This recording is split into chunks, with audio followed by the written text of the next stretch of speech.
We are all living in this race called life, in which each day we have less time to live. Earning money is more difficult, and the competition to reach one's goals has become somewhat routine.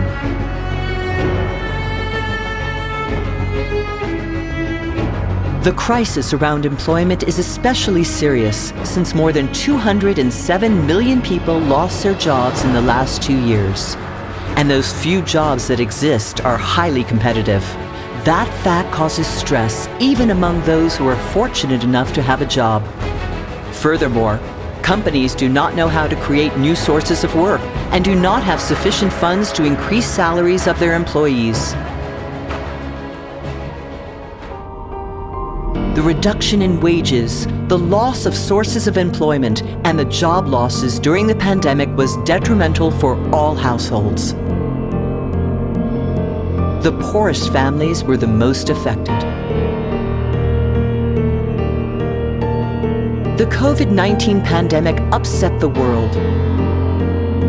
Confined at home and watching computer screens, we were witnesses to the spread of the virus from one continent to another, how the number of cases increased, and how the number of deaths nearly reached 2 million people in 2020 alone. Health became a priority for everyone, and the scarcity of health services became the overriding problem. As the world economy became paralyzed, delinquents took advantage of the situation, which raised the level of criminality in the world to an alarming degree.